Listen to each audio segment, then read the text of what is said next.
Hello and welcome to Marshall Matters with me, Winston Marshall, for The Spectator. Today I am in San Francisco with environmentalist, conservationist, pro-nuclear activist, author of the books Apocalypse Never, Why Environmental Alarmism Hurts Us All, and San Francisco, Why Progressives Ruin Cities, Michael Shellenberger.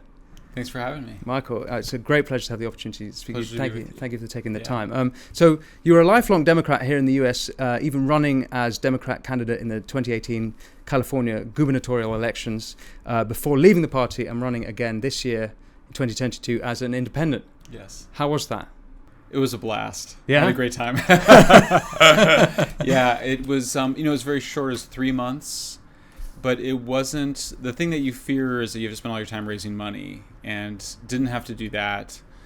If I had succeeded and made it into the runoff, then I probably would have had to do more of it. But we had a great time, and we were able to elevate this issue that we're so concerned about, which is the large number of mentally ill and addicted people living on the streets. Mm-hmm. But also the broader challenges facing California, including on energy issues. So it was great to be able to raise those issues. We were disappointed that we didn't make it into the runoff, but it was overall a positive experience. Do you think you brought those issues to the fore, and so that they're now spoken about differently than they were before? Yeah, for sure. I mean, the book, San Francisco, had an impact as well, just on the overall conversation around the media, but I think running on that issue, it just allowed more opportunities to kind of get the message out and to challenge particular ideas that people have. So for sure it did. And then, one of the most positive things is that the governor announced in the middle of the campaign that he was going to keep our last nuclear plant operating, which was really important for keeping the lights on in California, and it's a plant that we've been trying to save for 6 years. Wow. So I would love to get into your two books, Apocalypse Never and San Francisco. In fact, this morning I was at a coffee shop round the corner and got stopped twice because I was carrying that book. It's a popular book, it turns out. Which one? San Francisco. Neat. Yeah, in San Francisco you were stopped. In San Francisco, That's here in San Francisco. I can't tell you how happy that makes me. Yeah, and I got some good feedback there. I would love to get into that, but before we do, I wanted your expert advice, because back in Europe, Just Stop Oil and various other climate activists are destroying great pieces of art. So, firstly, Just Stop Oil threw soup over Van Gogh's Sunflowers at the National Gallery in London. In Potsdam, Germany, climate activists of Letzter Generation threw mashed potato over Monet's Les Meules. In Rome, activists for Ultima Generazione threw pea soup over Van Gogh's The Sower. In Madrid, activists taped themselves to the frames of two works by Goya and graffiti of plus 1.5 degrees Celsius on the wall in between. On top of that, Just Stop Oil have blockaded the M25 around London, causing a lorry crash. So I wondered if you might help me with Just Stop Oil. I've got their sort of their ethos, their ambitions here, and I wondered if you could tell me where they're going right and where they're going wrong. So they demand that the UK government makes a statement that it will immediately halt all future licensing and consents for the exploration, development and production of fossil fuels in the UK, because it's the very first step to ensuring our survival. I'm assuming they mean the human race rather than Just Stop Oil. We already have more oil and gas than we can afford to burn, they say. Let's get on with ending our reliance on fossil fuels completely by powering ahead with renewables and cutting energy demand, by insulating Britain and rethinking how we travel, and by ensuring that no one is left behind and everyone's voice is heard. So are you a fan of Just Stop Oil as an environmentalist? I'm not a fan. I was trying to think of what do they get right? Yeah. What they get right is that eventually we will move away from fossil fuels. I'm confident of that. They were right that they did not destroy those works of art happily. Mm-hmm. The works were mostly covered in plexiglass, as you know, from having visited them as I have. Mm-hmm. But there was more serious things that occurred. People have died in these car accidents on the highways that they've blocked. That's very serious. They are disrespecting beautiful works of art for no reason that has nothing. They should not be disrespecting these works of art. They're depriving the people that could be seeing these works of art the chance to see them. Mm-hmm. And they're accusing the people who enjoy these works of art of somehow putting their own love of beautiful works of art above the planet. And that's absurd. You can love these Van Gogh paintings, the Goyas, the Vermeer, without it saying anything about your relationship with the planet. So it's nihilistic in the sense that it's sort of destructive for the point of being destructive. And it is also, I think, unduly alarmist. British carbon emissions have been going down for decades. They're at their lowest level in over 100 years. The main reason for that is the transition from coal to natural gas and nuclear. Well, they're opposing natural gas, and most of them oppose nuclear, something I know from past work. So the main way that we will reduce emissions going forward is the same way that we've been doing it, which is more natural gas, more nuclear power. Renewables are very limited for reasons that most people are aware of. They don't produce power when the sun's not shining, the wind's not blowing. They must be backed up by natural gas in order to be integrated onto electrical grids. And Britain in particular, but certainly all of Europe and to a large extent the whole planet, is in the midst of a terrible energy crisis. There isn't enough natural gas, and the consequence of there not being enough natural gas, the immediate cause, of course, is Putin's invasion of Ukraine. But this had been going on for years. We weren't producing enough natural gas, and the consequence is that they're burning more wood, more coal, and even in some countries like Poland, they're burning plastic waste to stay warm. So the alternatives to natural gas are much worse than natural gas. So those are the things that they get wrong. I do think that they're in the grip of a bad idea. I think there's some lost individuals who are acting out things in their own lives that they'd rather not deal with. And I think it's run by somebody who's demonstrated sociopathic or even psychopathic tendencies, meaning the leader of that organization has put his own desire for power above the lives of the people that he works with and of the people who use the highways that have been hurt by these protests. What do you mean by the power? The power? He's seeking power. How so? Yeah, this is Roger Hallam. He's co-founder of Extinction Rebellion.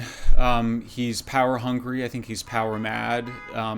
There's narcissism there too, meaning a sort of empty desire for attention, which is there on the part of the activists. But he wants control. He wants power. It's unreasonable what he wants. I think you see in him and in that movement very dark tendencies that we've seen in other, in other destructive political movements, beginning with the aftermath of the French Revolution all the way through the late 60s. Yeah, you talk about this in Apocalypse Never, this sort of religious aspect to environmentalism and the alarmism around that. What do you think that is at its core?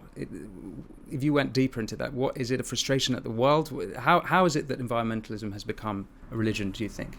Well, these are the two issues I think are the really important questions, which is, if you have so many environmental trends going in the right direction, why do people think the world is coming to an end? If the main solutions to climate change are natural gas and nuclear, why do the people who think the world is coming to an end opposing those two technologies? Yeah. And I get to, at bottom, a psychological need that I think is not being fulfilled as people stop believing in traditional religions. So as you move away, all religions serve a psychological and a sociological benefits. The psychological benefits is that it gives life purpose and meaning.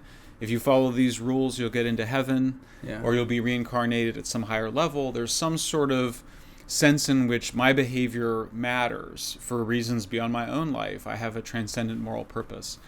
When that goes away, it's anxiety provoking. At the same time, you have with industrial capitalism just a huge number of choices. My grandfather, for example, who was a farmer in Indiana, was a devout Christian, he just didn't have very many choices. He knew he was going to grow up and be a farmer. He knew he had to follow the Ten Commandments. If he followed the Ten Commandments, he can get into heaven. It's a much simpler life than the life that I've had, that we have, that our kids have, where you have to decide, what's my sex? Where do I want to live? What do I want to do for a career? Who should I want to be in a relationship with? It's anxiety provoking. People are looking for rules. They're looking for some guidance. And people who struggle the most with that end up gravitating towards, what are basically cults, what are basically really dogmatic and fanatical religions, of which apocalyptic environmentalism is one. We also saw a kind of apocalyptic race politics around Black Lives Matter, where you basically have these beautiful sounding ideas, Greenpeace, Black Lives Matter, LGBT rights, they get hijacked by people that have much darker motivations for power and for attention, that end up being quite destructive. Well, you I think also talk about the Malthusian aspect to it, and That's right. The problem with the religious analogy is that religion, you would at least hope most religions have a positive aspiration or look upwards. But there's an anti-natalist and anti-human aspect as well to environmentalism tied into it. Yeah. So it's not so positive, I think. There was, you have to, so of course when we look back at environmentalism, there was a very utopian positive component of it. We actually had a book in the United States called Ecotopia that was sort of about, it was a fantasy, it was a novel about a whole new world that existed. It was powered by renewables. That was still there with people like Michael Pollan, and you get in the kind of gardening movement in the United States, also very strong in Britain. You get a kind of renewables harmonizing us with the earth. You have that's there. But I noticed for sure over the last 10 years, and I think social media is part of it, an increasing darkness to apocalyptic environmentalism without that redemptive quality. I think some of it is that it just travels easier on social media. Negative emotions just travel a lot easier than the utopianism. I think it also had to do with an apocalyptic sense after Trump was elected, after Brexit occurred, this reversion towards nationalism and national identity in a variety of countries, I think has created a darker mood among liberal, more left-minded people. And I think all those things fed to this really catastrophist view of human beings. And what do you think the solution to that is? Something very positive. I think it has to be heartfelt, it has to be smart, it has to have courage, it has to have all those. I think the first thing is it starts with some gratitude towards what's occurred. Average human lifespan was 30 years of age 225 years ago when the Industrial Revolution began. Now, I think most of us can expect to be 80. If we died at 80, we'd be disappointed. We'd be, why can't we make it to 100? Our ambitions are so much higher. We've achieved so much. Our freedoms are incredible. We have this incredible prosperity. And environmental trends actually turn out to be going in the direction that we want them to be going. Carbon emissions have been going down basically in every rich country. We do have abundant natural gas in the world. We're not shipping it. We're not producing it, providing it to our allies in Europe and Japan and Asia that we ought to be doing. We have this incredible technology called nuclear power that allows us to use a tiny amount of nature to produce a lot of energy, and that means you can have fresh water, you can have fertilizer, you can have abundant food. So there's so much possibility and hope. There was this old idea, this Enlightenment idea, that we would use all of our wealth and technology to lift everybody out of poverty, that everybody would get to live free lives, that the 2 billion, 3 billion people that still have to use wood and dung as their primary energy would no longer have to. Girls could go to school. Boys would not have to work on the farm. People that wanted to work on the farm would still be able to, but most people don't need to do that. So for me, that's what gets me excited. That's a world of abundance. It's a world of prosperity, of freedom. And I think it's more appealing to more people than the darker vision. But I do think that the darker vision is meeting certain needs that this Enlightenment vision hasn't been able to meet. You say in Apocalypse Never, I'll paraphrase, it's something like that you don't think environmentalists who don't talk about nuclear power are sincere in their environmentalism. And you will then go into the history of why we are intrinsically anti-nuclear. And I was, and you've dispelled some of my assumptions on the matter. But why is nuclear power not more popular? Well, nuclear is so radical. I mean, it's such a radical technology. So it's first and foremost radical in what it does to the relationship between countries. Small country can get a nuclear weapon and never be invaded. I mean, that's basically the guarantee of it. So it's nerve-wracking. Weapons from North Korea, nuclear weapons, can hit where we're sitting right now in San Francisco. It's a terrifying idea. Nobody likes it. So we can't do anything about it. So there's another reason for some of the anxiety of the modern age. But you make a point that for some reason, generally speaking, associate nuclear reactors with nuclear bombs, right, when they're nothing like each other. And a nuclear reactor is nowhere near as dangerous, even close to being as dangerous as a nuclear bomb. But we don't make that distinction so easily.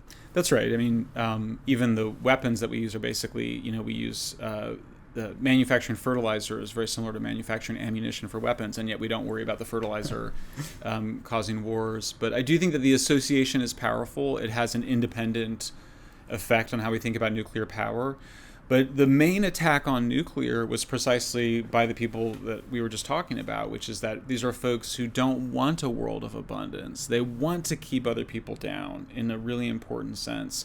Not always honest about that, because it's an ugly view. It's a taboo view.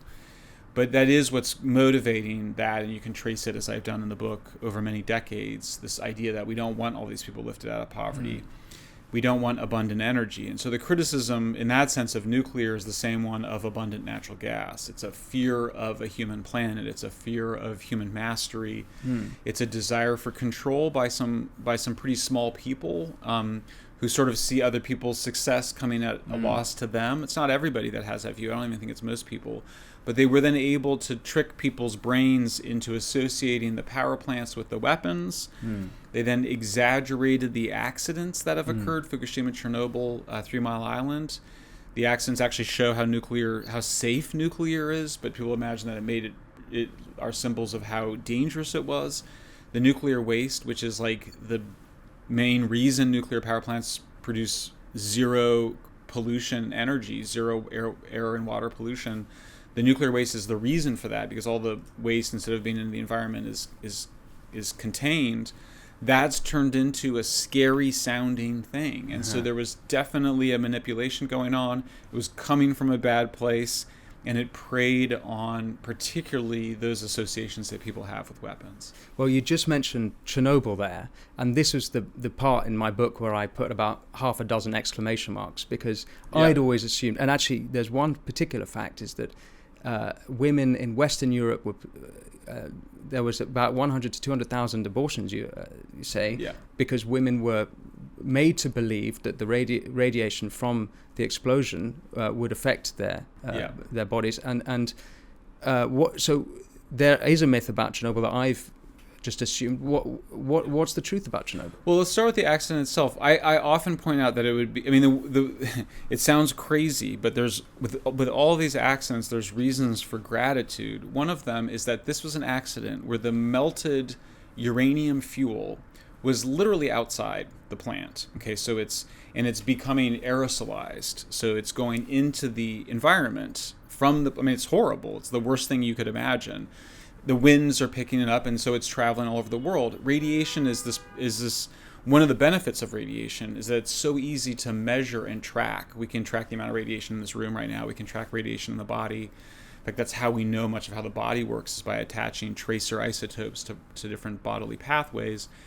So we can see this radiation go everywhere, but we see no increase of any cancer other than thyroid cancer.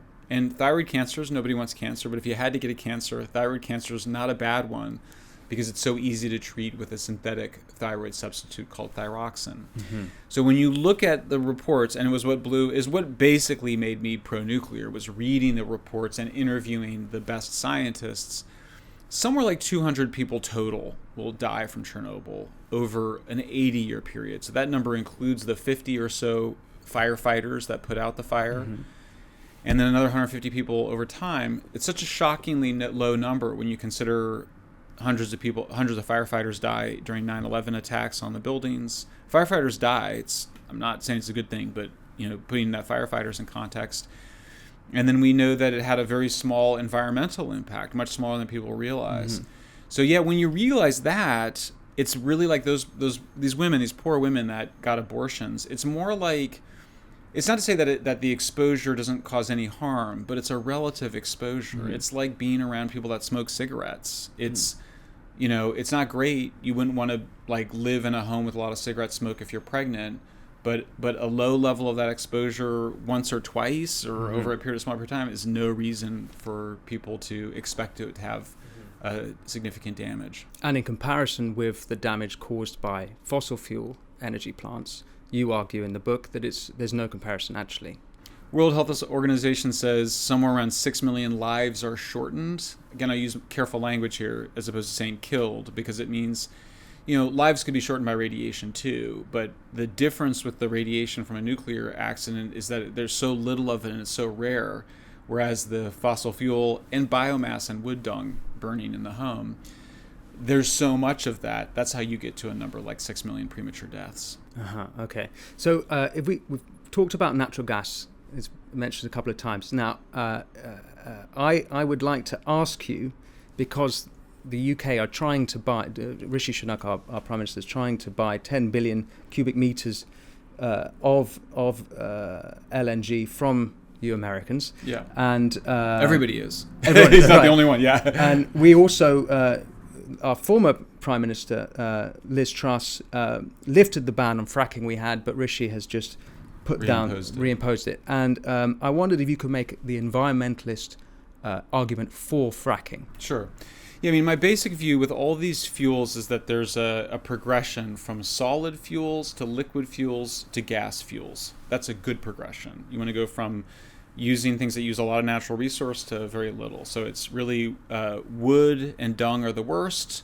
Coal is a big improvement, both because there's more energy, there's higher energy density, but also you're burning the coal outside the home rather than inside the home with wood and dung.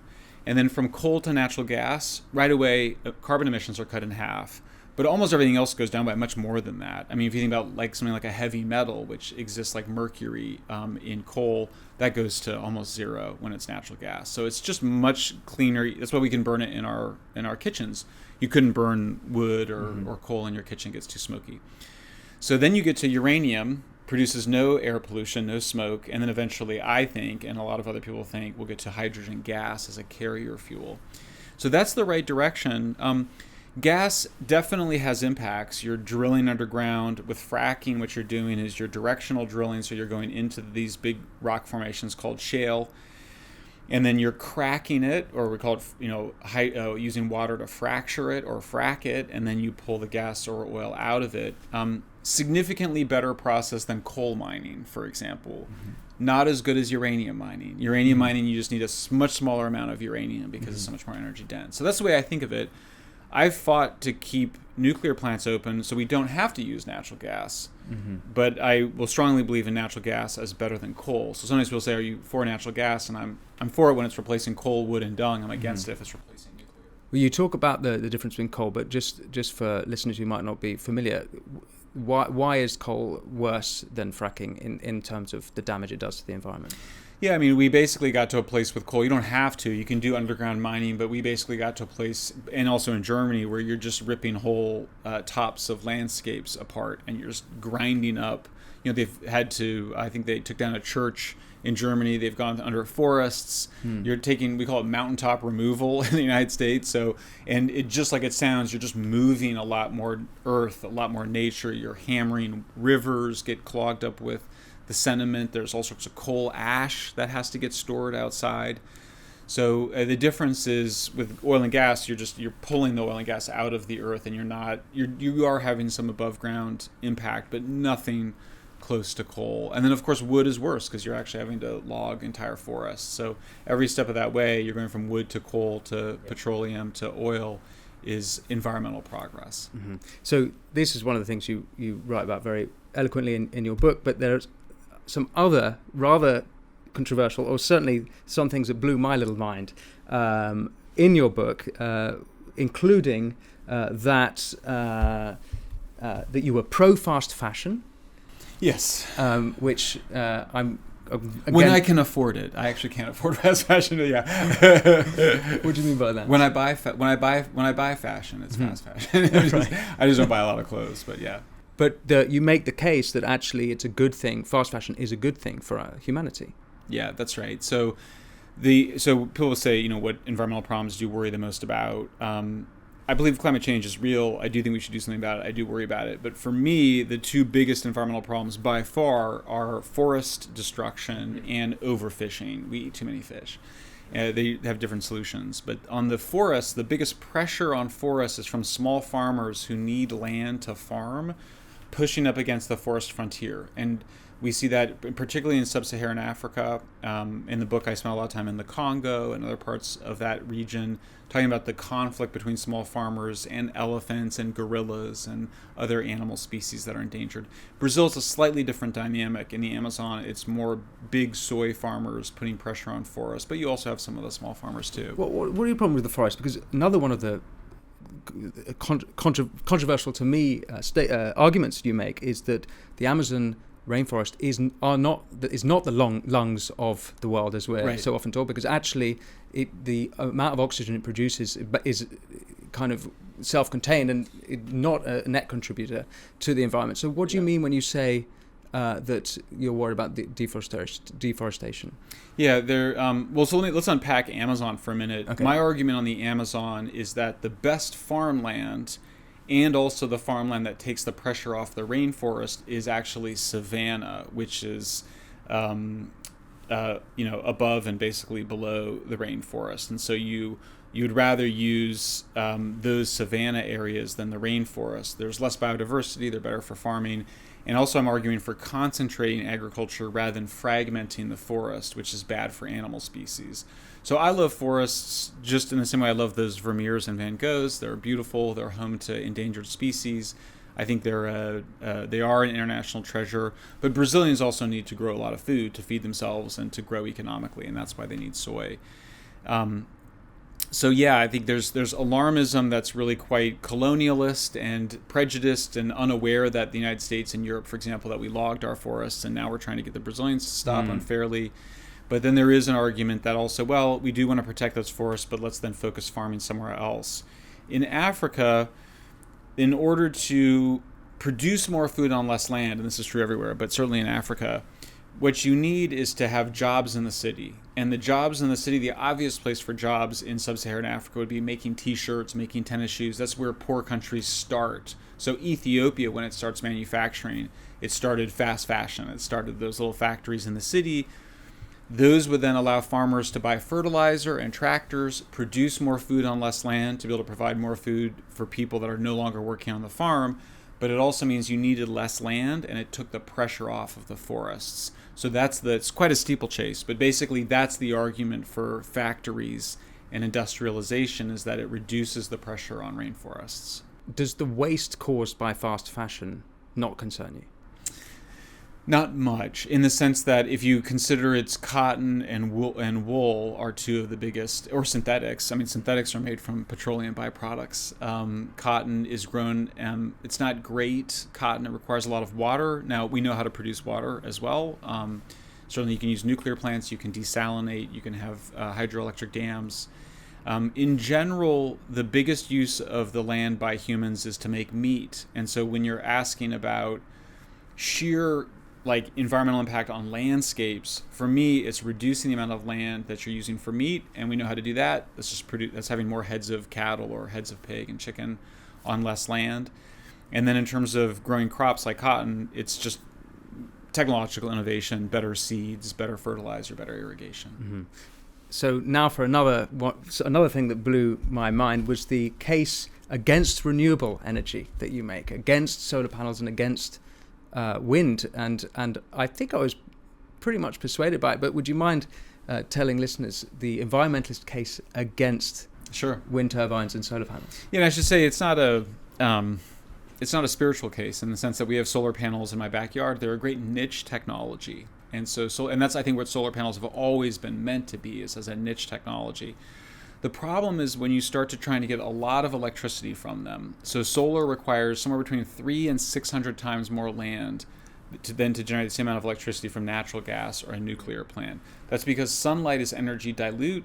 A little bit of sunlight can fall on us and it feels good.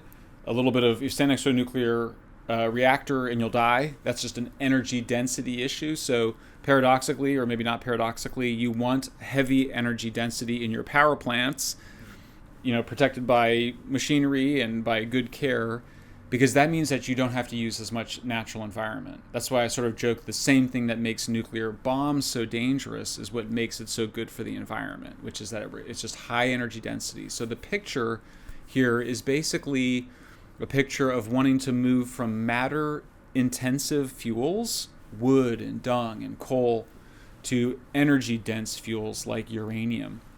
Sunlight is the fuel or the flow that is powering those solar panels. Making the solar panels requires huge amounts of resource as well, about 300 times more waste coming from solar panels, just the used solar panels, than the high-level nuclear waste. So the picture of renewables then there's the unreliability of them that makes electricity very expensive. It means you have to have a backup power plants always ready to turn on when the sun's not shining and when it's not blowing. So renewables end up being quite bad for the environment. And I think there's some real questions now even about how much carbon emissions they create, how much pollution they create. And the manufacturing of the technology itself. The refining of the materials, the minerals. I mean, it's a shocking 5 to 10 times more materials. So that's more mining. And, again, agriculture is the big devastating, human activity on landscape. So if you can shrink food, that's great. But you don't want to increase the amount of mining.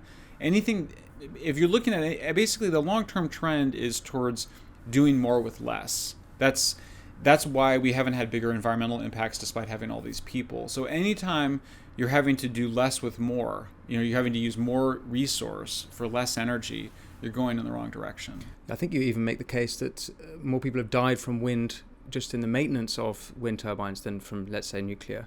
But perhaps, maybe... I'm not sure if we kept that in there or not. I think we may have taken out the wind. The wind comparisons, the wind deaths became very difficult to attribute. Mm-hmm. So I'm not sure if the wind deaths made it into the book or not, but if it did, it's the bottom line is that the deaths from nuclear and wind were both so low that we just didn't make a big deal of it. And they don't, and let's say a solar panel, it doesn't last that long anyway, does it? 20, 30 years? Yeah, I mean, it's supposed to go 20, 30 years, but they've been taking them down in 15 years because they're able to produce newer ones for so much cheaper. Another thing that kind of smashed my previous assumptions was that bioplastics were worse than fossil plastics, because bioplastics, yes. The decomposition of bioplastics will cause more pollution than fossil plastics that we put to landfills anyway. Yeah, I mean, part of this is not surprising in the sense that most people might remember that we used to use elephant tusks, ivory, to make piano keys and billiard balls. So replacing ivory with fossil fuel plastics, which is a byproduct of the petrochemical industry, prevented us from having to... They still hunt elephants, particularly for the Chinese who wanted the ivory, although that's going away too. But also I discovered that the sea turtle shells were being used for jewelry, for all sorts of exotic products in the 19th century. Those got replaced by petroleum-based fuels.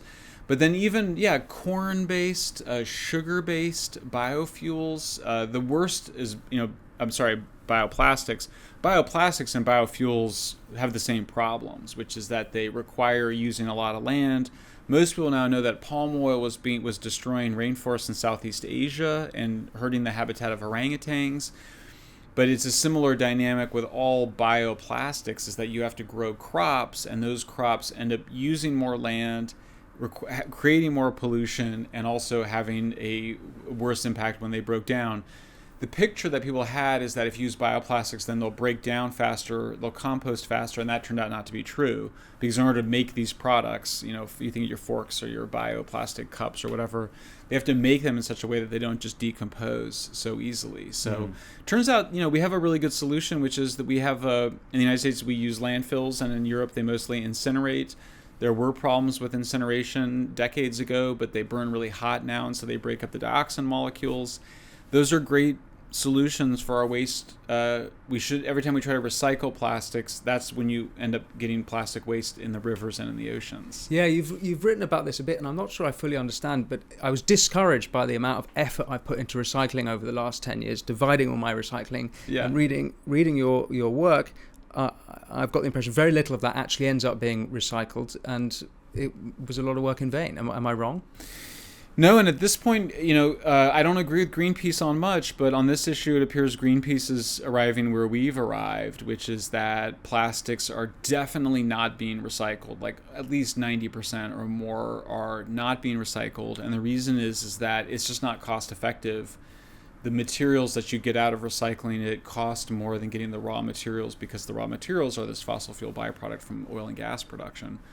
So yeah, it turns out that the attempts to recycle it, what happens is the recyclers end up shipping the plastic to poor countries that don't have waste disposal systems, and then it ends up making its way into rivers and oceans. So we ended up creating this giant ocean plastic waste problem by trying to recycle our plastic waste. which is very ironic, as you might, in several ways, the more you think about it. So yeah, it's best for them to go in the garbage, or in the incinerator. I think there's been some debate on Twitter in the last few weeks about this. I still think it's cost effective to recycle your plastic, your tin cans, your aluminum cans, your glass. There's some people who disagree around some things like the paper, but generally those are the things you should be able to recycle. It's just that plastic, because of the chemical nature of it, the lightweight part of it, and the fact that you already have a byproduct to make it, it's just not worth recycling. That's why it ends up not going into why it ends up not being recycled.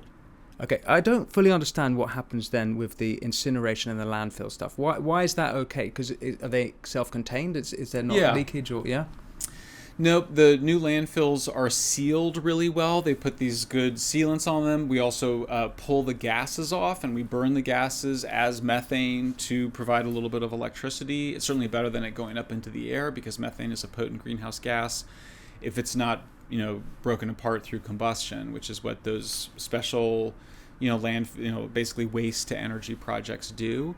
And it just doesn't take up that much land. I mean, it seems like we would be using up all of the earth for landfill space because there were so many of us producing garbage, but it's just not a problem. And then we end up building parks and golf courses over them. Europe doesn't have as much land. That's why Europe incinerates. Japan incinerates. They have a big incinerator right in the middle of Tokyo, or several probably. And they just burn really hot now. And so you do get a little bit of carbon dioxide, but nothing compared to energy production. And then what's important is that you don't get dioxin, which is a toxic pollutant. And it's just simply because it breaks apart the toxin molecule because the heat is so high now. Okay. So as we're talking, world leaders right now are in Egypt for COP27, the United Nations Climate Change Conference.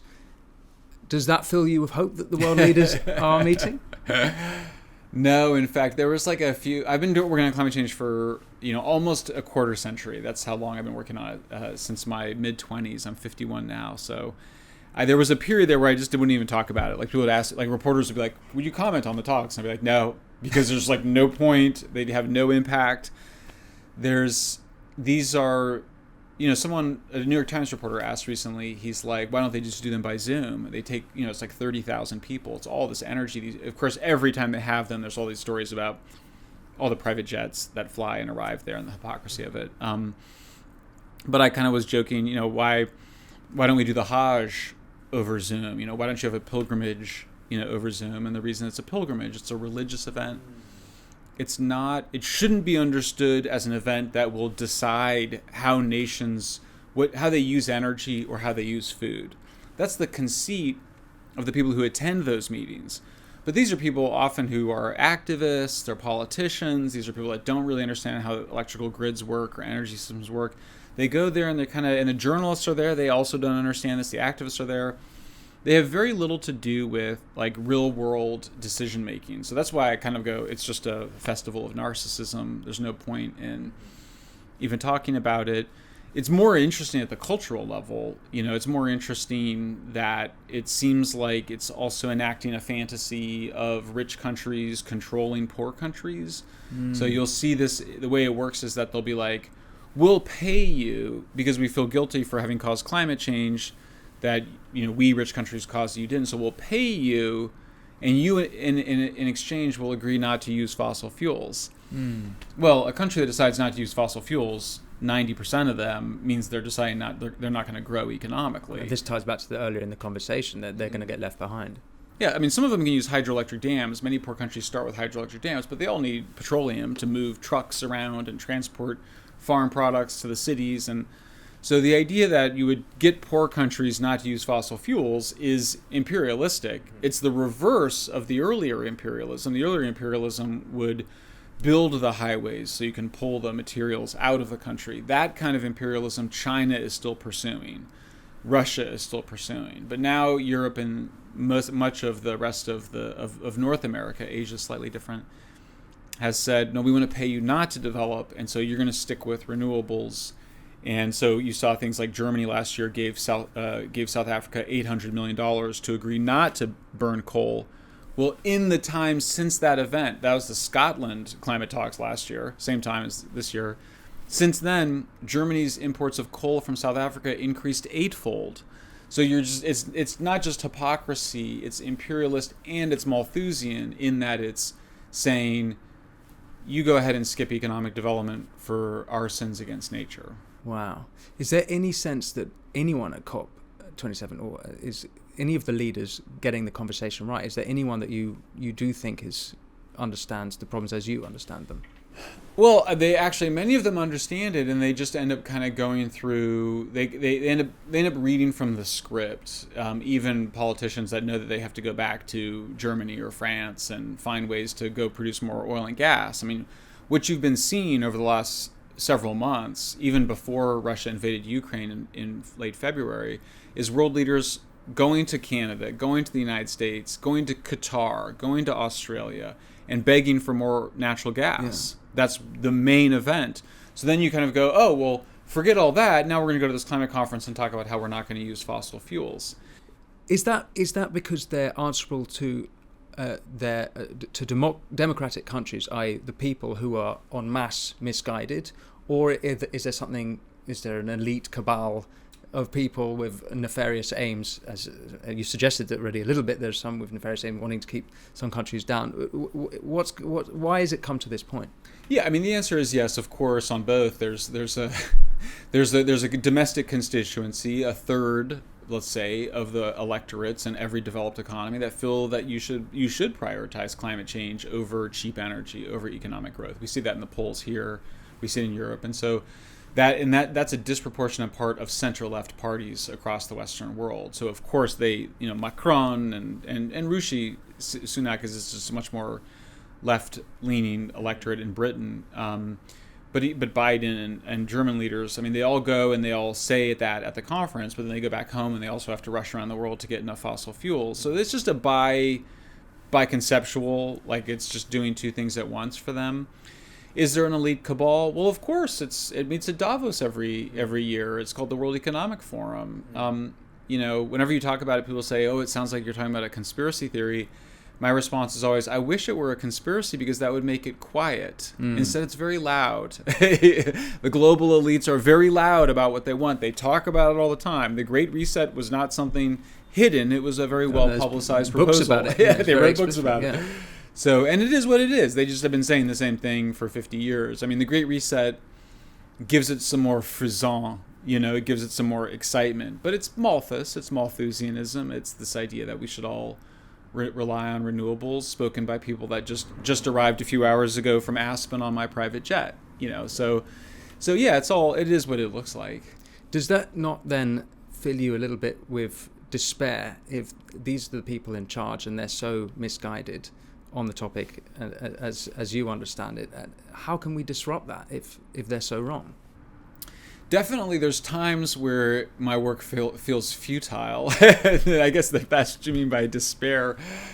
It's also like compared to what? Compared to the wars between Catholics and Protestants in Europe, compared to the great days of imperialism, of European imperialism, compared to the interwar period. I mean, it's just I realized I didn't know anything about Napoleon, so I started reading this biography of Napoleon, and I'm like, what? Which one? I can't remember. It's a single volume. Andrew Roberts? Might be. Napoleon the Great? No, yeah. It's a single volume biography. I'm sorry I don't remember the author. Sure. I'm terrible about that. But it's like a nightmare from beginning to end, and he's a psychopath. He's total. No, then it's not Roberts. Roberts loves him. Oh, okay. Yeah, sorry. Yeah, there's something. But he killed a lot of people, Napoleon. I think it was at least 1 million. Remorselessly, and it's that was whatever, that was late 18th. So kind of compared to what, as far as fantasies go, there have been worse ones. There's been worse delusions. I would definitely worry about sub-Saharan Africa. I worry about South Asia. These are places that do need more energy.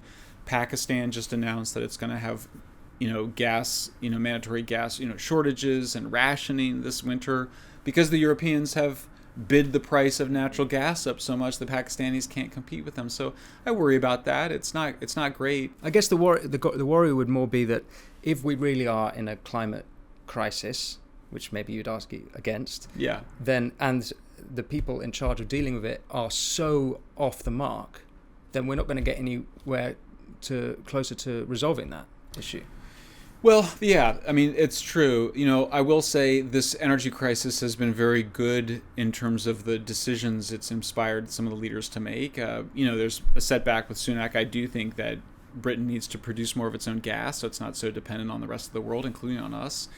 But France has decided to go more nuclear plants. Japan and South Korea, after being anti-nuclear since Fukushima a decade ago, are now moving back towards nuclear. I was just in Korea, and nuclear is mainstream. Among liberals on Twitter, nuclear is remarkably mainstream, much more mainstream than when I started working on this in earnest 10 years ago. So you see things, and there's some of these things I look at and I go, it's headed in the right direction. Other things I go, there's a lot of crazy there still. But definitely, I do think that countries are going to start to see the need for more nuclear and gas. It's annoying how long it takes people to get to the most, obvious conclusion, in my view, that those are the two technologies that ought to be emphasized. But yeah, so my despair is, I would say, marked with some moments of joy as well. Well, my last question on environmentalism before I want to move on and Sure. ask about your San Francisco book is we both saw the Greta Thunberg memorial outside. No memorial. No, memorial. she's alive. The mural, I should Yes. say. Matron saint of eco-anxiety, maybe you said it, Yeah. or are you a fan? Well, I'm very interested. Greta's very interesting for a lot of different reasons. I think I've been critical of her, as you might imagine. I'm interested in sort of why a civilized society chooses a girl as its hero. And she had authentic appeal. She went viral on social media. She was certainly packaged well by her handlers. But I think one of the obvious reasons is that she could then be above criticism. And that's what part of this movement wanted, is it wanted to make climate change and renewables above criticism. It's really in there. And I know from personal experience it's very taboo to suggest that climate change is not the end of the world and that we're actually adapting to it pretty well. And we've been reducing emissions. We're going to keep reducing emissions. And that renewables aren't going to be the main event by any means, and that we're not going to return to a pre-industrial world. We're not going to go back to Elizabethan England, by the way, I think is sort of the archetype that even Americans have in their minds. The Renaissance Fair and the music, and we miss that. There's something nostalgic and beautiful about that, where we made our own music, where we were creators in our own communities. We produced our own food and energy and music and cultural life. And I think there's nostalgia for that with understandable reasons. But I think that's what the climate discourse, the apocalyptic discourse is all wrapped up in. But what concerns me about Greta, she's obviously, as she says, she had an anxiety disorder and was depressed.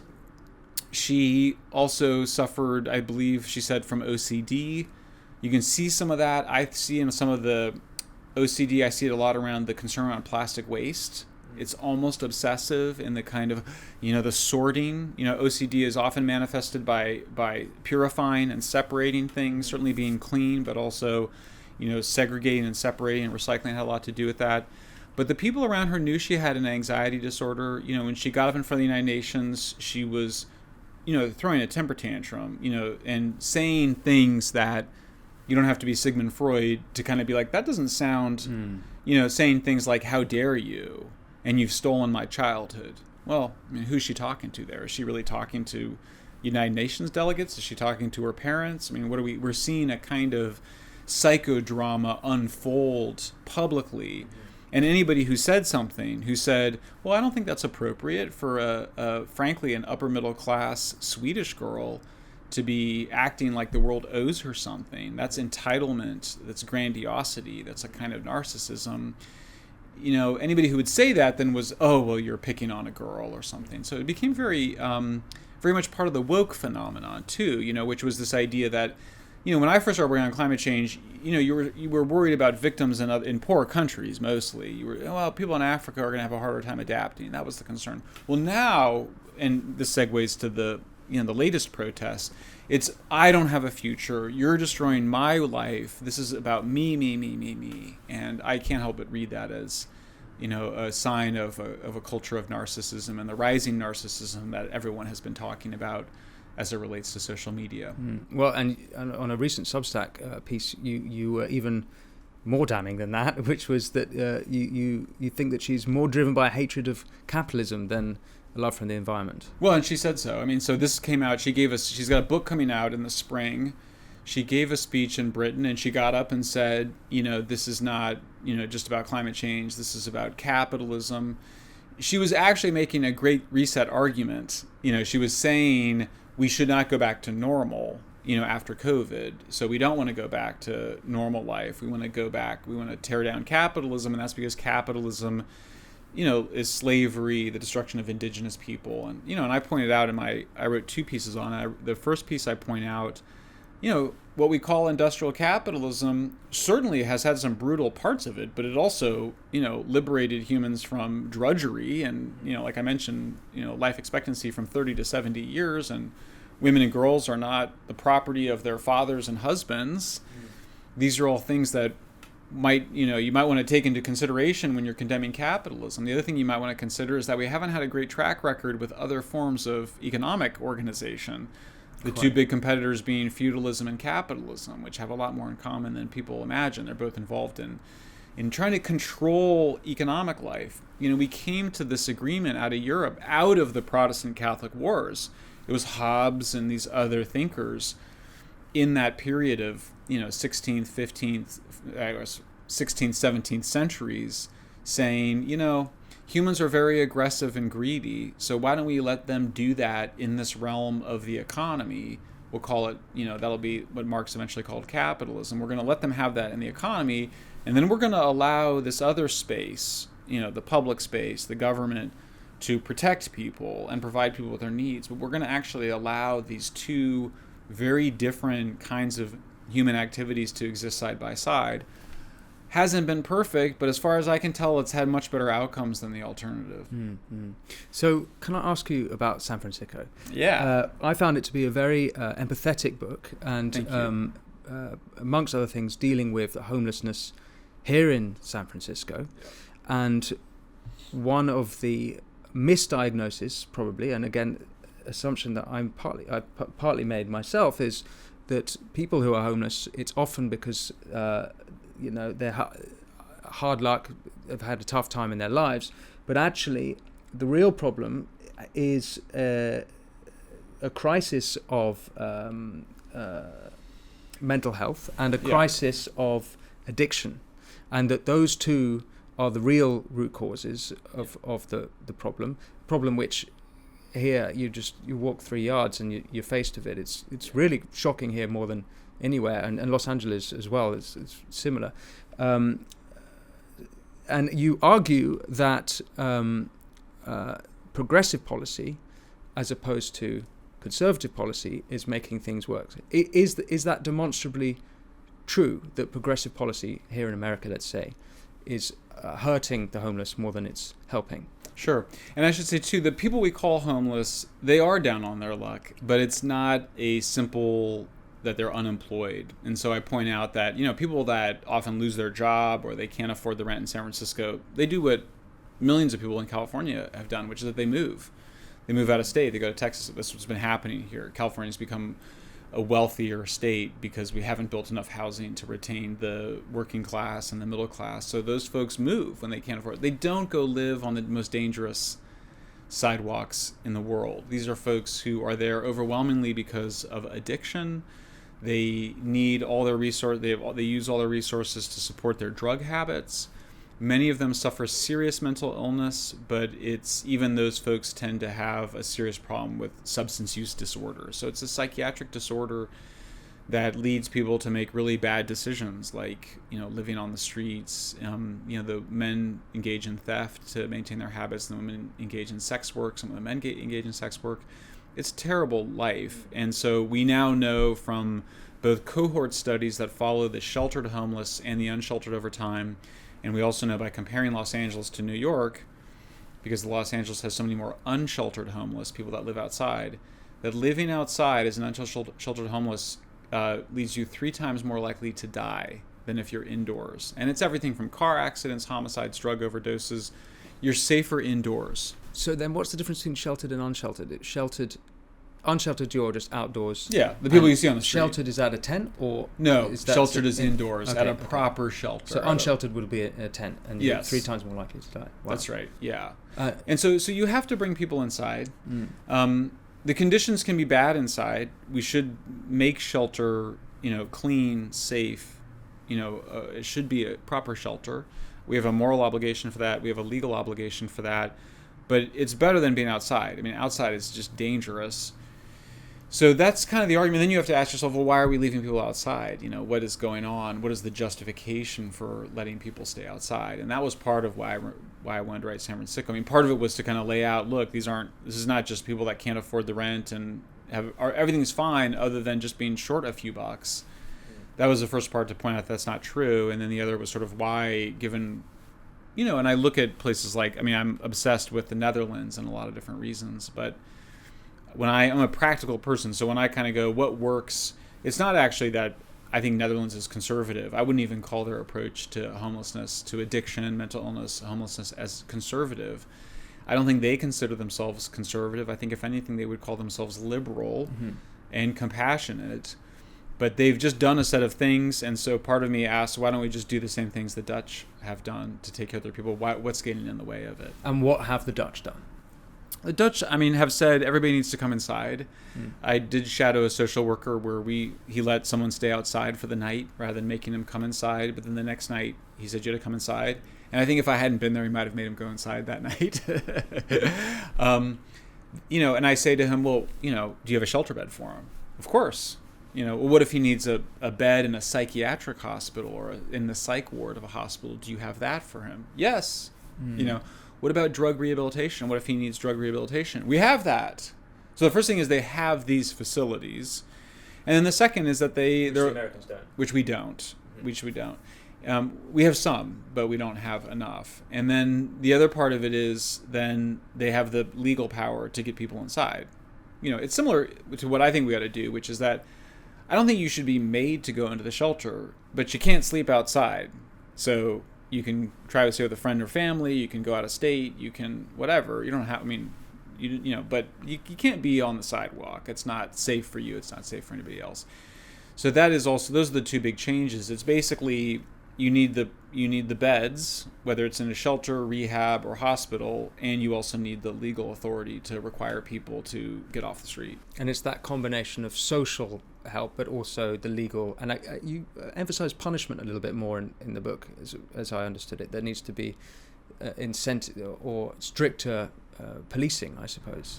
Yeah, the way I like to think of it is that there need to be consequences for behaviors that are destructive, that are self-destructive, destructive to the society. If you don't have consequences for those, then you'll have more of those behaviors. You are what you allow. And so we allow destructive behaviors in San Francisco that are unhealthy and unpleasant and dangerous for ideological reasons. Certainly not for lack of money because we're rich. In fact, part of the spending of money on things that encourage those behaviors is why we have more of those problems here. But punishment's a funny word. Nietzsche has a great aphorism, which is, beware all those in whom the will to punish is strong. I've never felt, I don't feel a punishing, like I don't have any kind of desire to punish people in that sense. But I do think when you don't have consequences for doing the kinds of activities... Well, it's the drug specifically, just to be, not sleeping rough that I understood you encouraging punishment for, but when there's drug dealing or possession of drugs, I suppose, or maybe that's wrong, that there should be repercussions for that. Yeah, well, possession is tricky. I think if I always say I'm a liberal in my compassion for the vulnerable, I'm a libertarian in my love of freedom, I'm a conservative in that I think you need civilization to protect both of them. If you are using drugs in the privacy of your own apartment or hotel room, I don't think that should be a priority for law enforcement. If you're using them outside on the sidewalk, if you're selling them, if you're defecating in public, if you're breaking laws in public, then I think and it's clear that it's driven by addiction as evaluated by a specialist or a counselor or a therapist or somebody then advising the judge, then it seems to me the judge is appropriate to say, look, you can go to jail for your crimes or you can go into rehab. And what we've done in San Francisco is we've taken away the stick, we've taken away the threat of jail and said, would you like rehab? most addicts say, no, I'm perfectly fine. My life is awesome right now. I just need to smoke some fentanyl in the next couple hours and I'll be super good. Those folks then don't get the care, they don't get the treatment they need because they're having a psychiatric disorder. Because the policy has been to give money and shelter so that they have the shelter and they have more money to buy the drugs. Is that correct? Yeah, it's as shocking as it sounds. I mean, San Francisco's a little unusual in this than other progressive cities, but basically, yeah, you get $600 to $700 in cash if you claim poverty, even if you're from out of town, and then you can live on the street and use your drugs and be left alone for the most part. That's how you get a lot of people on the street. So that's come from a very empathetic point. That's like if you think the problem is homelessness, that seems like a solution, but that's the misdiagnosis right there because it hasn't. Yeah, and there's been efforts to tighten it up. You know, there was a policy that said, look, you can't have the apartment and cash, so you can get a free apartment unit, but then you can't get the free cash. So then a lot of people will say, well, I'll take the cash, and I don't want the apartment unit. And then there'd be people that would say, well, why are we, a lot of people, including doctors, saying it's crazy to give addicts cash, like it's crazy. But the argument that it's cruel to not give poor people cash basically won out over the argument that it was cruel to give them cash. What do you think America or this region is lacking in the mental health care? Well, the main issue, there's several issues. The first is that if you don't have any coercion, if you don't have any requirement that people accept the treatment as an alternative to incarceration, then people won't take the treatment. That's just something that everybody knows around the world. They know it in Britain, they know it in Netherlands, they know it in Japan. So that's the first part. You have to have consequence. But the other issue is we don't have the centralized kind of care that exists in most developed economies. In Britain, you have the National Health Service. In Canada, they have a single-payer system where it's much easier to deliver that care in an efficient way. So, for example, if you need drug treatment and you're arrested in San Francisco, it's too much to ask San Francisco to be able to provide drug treatment for every addict who comes here. 20,000 homeless addicts, basically, come to San Francisco every year. I don't know that they're all addicts. 20,000 homeless people come into the city every year. About 8,000 at any given time here. Passing through? Are they moving onwards? Well, yeah, there's about 8,000, 8 to 10,000 total homeless in the city at any given time. 20,000 that come through the year. So there's a significant amount of turnover. A lot of people die. A lot of people move out of town. Some people finally get housed. Some people quit doing drugs. But it's a pretty significant churn. San Francisco can't provide care for everybody that comes through. So there needs to be, I think, care centralized at the state level that is then also supported financially by the rest of the country, because people come here from Texas and Ohio and all sorts of part of the country to maintain their addictions. Well, Michael Shellenberger, thank you so much for your time. Thanks for having me. I highly recommend your 2 books to listeners. I'm sure they'll enjoy it as much as I did, but it's been a great pleasure speaking with you. Thank you so much. Thank you so much for having me. I appreciate it.